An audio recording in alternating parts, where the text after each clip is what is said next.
Эгер сиз чыркыраган чындыкты, жүрөккө жакын эмоцияны уккуңуз келсе, биздин модераторго жазылыңыз. Эл өкүлдөрү жазалмалыкка өтүп келген. Мындай көрүнүш 30 жылдык эгемендүүлүктө көз көрүндү. Өзгөчө ушундай жүздү жогорку кеңештин депутаттары көрсөттү. Айткан сөздөрүнөн кайтып кеткенде өтө жакшы өздөштүрүштү. Карапайым калкка айтып шайланып алып, топ элдин эмес бир адамдын башына аттап өтө албай, ляппай, хоп майнага өтүшкөн. Жагалдануу анын аркасынан жазалмалык жаралган. Депутаттар калкты ышкырта берет. Эл 1000 сомго шайлай берет болуп калды. Бул калыптан калк кантип чыгат?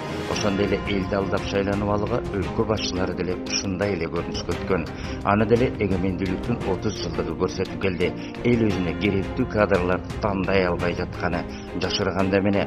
Шайлоодо шуулдап өтүп, калкка алданып калат.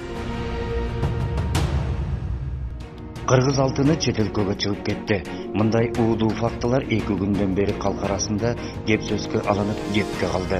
Факты болгондой 17 тонна алтын концентраты Кытай өлкөсүнө чыгып кеткен. Аны бажы кызматтын төрагасы билбей калганын билдирген. Эми кызык жери, бизге эмне тонналаган алтындын кереги жокпу? Мамлекеттин ашказаны болгон экономика ушул үчүн көтөрүлбөй, элдин ачка калышына мына ушундай көрүнүштөр себеп болууда. Алтын тармагын тейлеген Кыргыз алтын концерни учурда банкрот. Анан кантип алтындар тонналап чет өлкөгө чыгып жатса, Комтөрдүн иштери дагы элдин көңүл төркүнүнө айланып келүүдө. Комтөрдүн жетекчиси бөлтүрүктүн бөлтүрүк иш-чараларында кандай башы чарадай иштери ачылат, аны ал жагында аз калды окшойт. Жалпы өлкө экономикасына каржысын кызмат кылган Акылбек Жапаровго тонналаган кыргыз алтындары ага акча эмес көрүнөбү, же ага эч нерсе көрүнбөй калганбы? Айтор сезбей калган окшойт.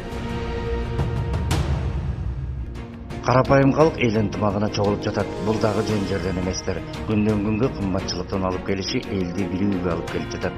Ошол жерде Кудайдын куттуу күнү жыйын өтүп жашоодон кыйналган эл өз ойлорун ортого салып келет. Барган сайын эл ынтымагы кыйналган калктын үнүн уккан, добушун чыгарган ордого айланды. Ага калыптанып барат. Жакында аталган кыймылдын лидери бийлик кысымга алам деп Азамат Мусакеевди лидер катары атап берди. Эми ордо түзүлүп, координациялык кеңештин төрагасын шайлашат. Укук коргоо органдары эл ынтымагынын лидери Азамат Мусакеевди кимдир бирөөлөр аркылуу чакырып, кайра чакыруудан баш тарткан. 2021 жылдын 20-сентябрында лидердин колдоо багытында жүздөгөн адам чогулган.